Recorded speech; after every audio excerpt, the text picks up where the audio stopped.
Yeah, just as a bit of background, in addition to what's written there, we do subsidise 50%, provide a 50% subsidy to anybody that wants to go and get a cat trap from farmlands. They are able to be purchased there.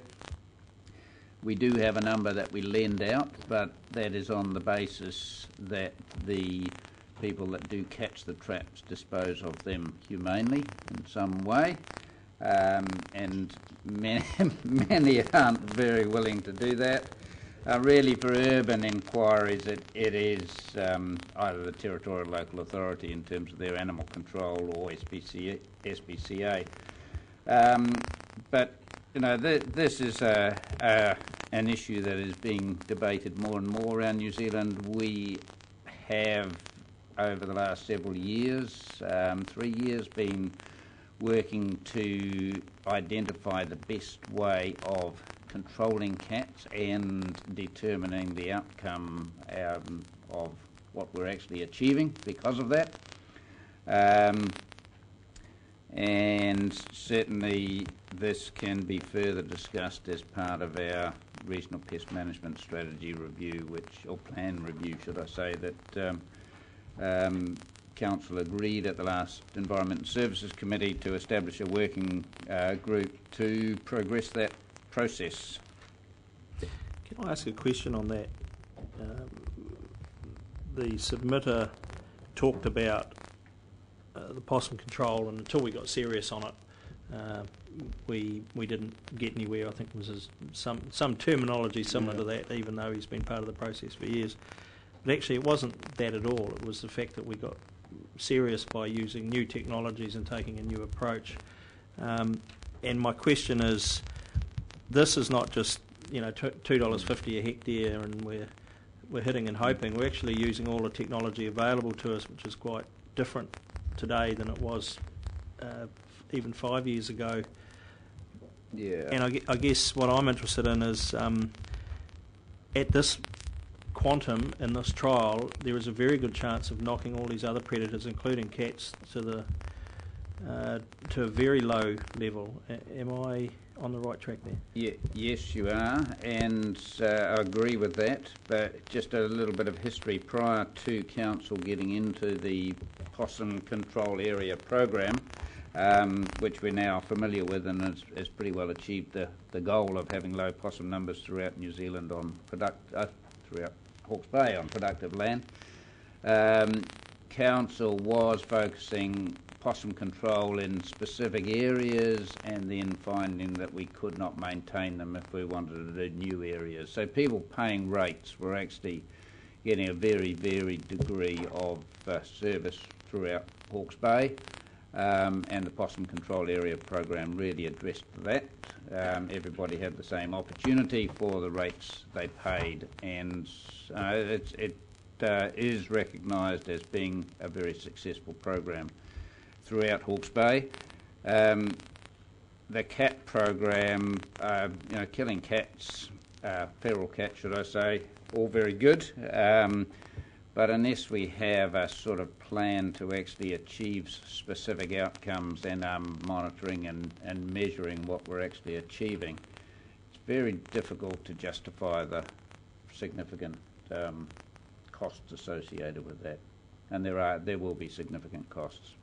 The trial that we're doing, and it has been, we've talked to, I think, all, if not the vast majority of farmers throughout that area, very, very supportive, very happy that their ongoing activities, and they meet a portion of the cost, go towards this new trial. So the indications are that this sort of approach is going to be picked up and well accepted by the farming community, as we move forward. But it's best that we do move forward in a planned way rather than pretty ad hoc. The cat folk, any questions? Oh, sorry. You may be a cat folk, I'm not sure. No, my question is, my problem about the cats is that we are trying to catch them but we're not doing enough, in fact, in my view, to try and stop them going into the community. A lot of people don't want to go and deal with them themselves. It's hard to get a vet, it's costly, etc. So I was thinking in economic terms, instead of waiting for the other end, let's cut off the supply of feral cats. What we had here are the other ways, at the other end, try to beat them with the other. So my question is, do we have to have something in the annual plan about investigating the options to help people deal with the unwanted moggy rather than release them on the Napier Taupo Road? Or can we leave that to fold that into Chairman Rex Graham's committee when he's considering the issues there? Was that the best place to take it? I don't want the idea cut off. Just a short thing is that I think we should be subsidising vets' fees to get them cats killed off rather than spend all the money at the other end trying to catch the buggers. Yes, agreed. That's got to be all part of the overall program if you're going to reduce feral cats. So it's in hand. That sort of thinking. We've got to be clear on how we communicate this. That's in hand as well. So Thank you. I think it's best left to your chairman, your other chairman. I have a question, Mr. Chairman. I'd like to move that we accept the recommendation as is.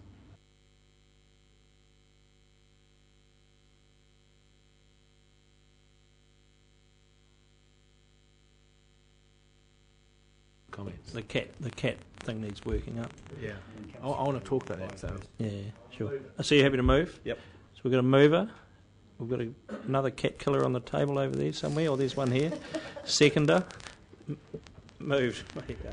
So I was very pleased to hear Tim Gilbertson's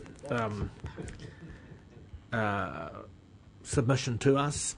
I'm also very pleased that we are going to develop the right technology and the right plan to deal with feral cats, which, as you all know, it's an issue close to my heart, and it's an issue that, as a community, we need to face, not only in Hawke's Bay but right through New Zealand. But if we can do a great job, as we've done with possums, I'll be delighted. So I'm pleased the staff are developing a plan, and as chairman of that committee, I hope I can be of some help.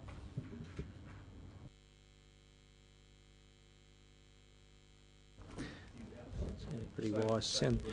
Any other speakers? Councillor Scott. There are other parts to Mr Gilbertson's submission, and I'd like particularly to comment on the Lake Hautuma.